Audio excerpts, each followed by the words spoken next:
What I was thinking about, and we can talk about anything you want, you can ask questions of anybody, but just what struck me is pushing boundaries. Every woman is a boundary pusher. Every woman has done something that was outside the box, that was not necessarily acceptable. I won't go down the list of what everybody's is, we just heard them. But, so that's what struck me. How are we not doing what our moms told us to do? Living beyond what's been expected of us. And how does that feel? How does it feel to push those boundaries? And what resistance have we found as we push them, if any? Have we run up against walls or not? Has it opened doors or not? This is what I'm thinking. Who's got something to say? I picked a shit top down.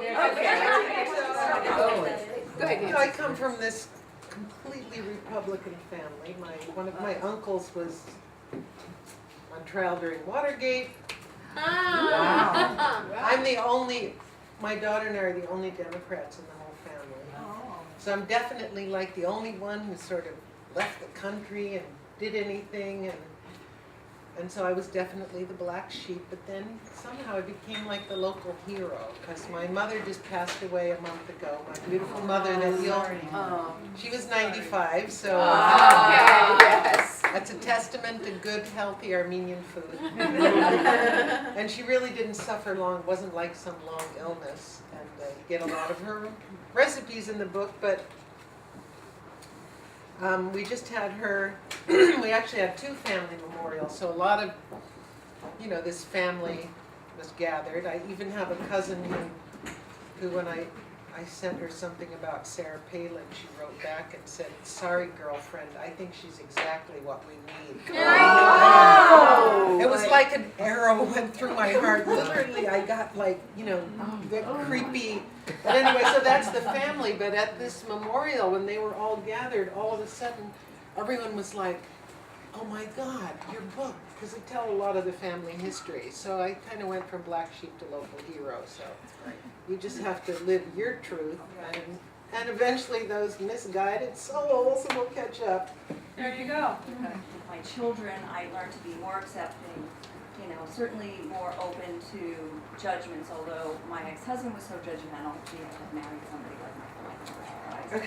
And so it was always about teaching my children to accept everybody. So I think that was my biggest lesson, to accept anybody and any other thing, even if you don't understand it, because that's important to get, there's just not dad's way or mom's way or my father's way or your way. There are a lot of different ways to do it, and try to allow my children to blossom as individuals, whether I agreed with them or not, and always said, "I love you no matter what," and love not conditional. So I think that was the lesson I took, which has served me well a lot. My mom, she, taught us from very young age that college came after high school, and it wasn't optional, even though she'd never graduated from college.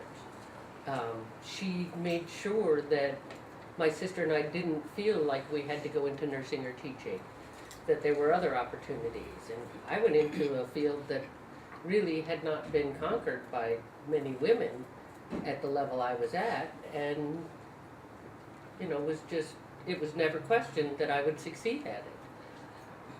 No, there were a lot of problems with my mom in a lot of areas of her life, but that was not the one that she ever passed on to us.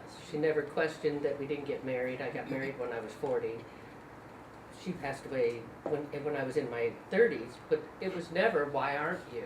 It was, "Well, you don't need to be."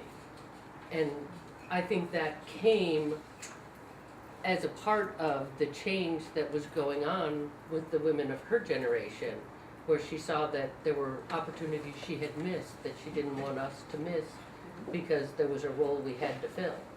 So I feel really blessed by that part of what she gave me.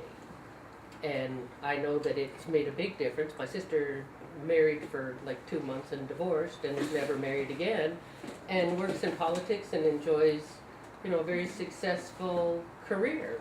And I chose to give up a career and enjoy being married and not working. And none of it would have been looked upon, and I don't think has been in my family. Well, that's not true. I guess they think that I had such a glowing career I should have kept going and had more stuff. But when I explained that stuff wasn't what I wanted, that I wanted life, it seems to have gotten through. Cool. Vicki, you mentioned boundaries. It makes me think of my father, God rest his soul, who told me there were no boundaries. Told me that anything I could do, anything I wanted to do, I could do. Did not matter that I was a female. Anything a man could do, I could do. And it's ironic that when I got my divorce when I was living in Nashville for a number of years and honing my writing and my producing and recording and so forth. And my heart became fixated on this one Jewish guy. And so, although I'm Jewish, I was never Orthodox, but he belonged to the Orthodox shul. So I had to go to the shul to see him on Shabbos, or during the holidays. And he and I used to record together. And I had this thing. I thought, oh my God, our children would look so beautiful. And one day, the women of the shul, of the synagogue shul, it's called the Orthodox, called the congregation. Not the temple is like Reform, and synagogue is the conservative, and the shul is the Orthodox. And they're very strict, and men sit on one side, the women sit on the other. But this was kind of a different Orthodox shul because the women were in the pews on like a risen area on both sides, and the men were in the pit. So the women and men still used to talk to each other. So it was kind of a liberal Orthodox shul. Point being, the women. Wow. Imagine that. That's a real dichotomy. Okay. In Nashville. In Nashville. Yeah. And the women asked me to sing at this program. So I was singing a song. It was for somebody's golden anniversary, and I have a song. It's actually on the CD. It's called "Your Gold and Your Mine." And I will always remember. Keeping in mind that my father said I could do anything. It didn't matter whether I was a female or whatever. I could do what men do.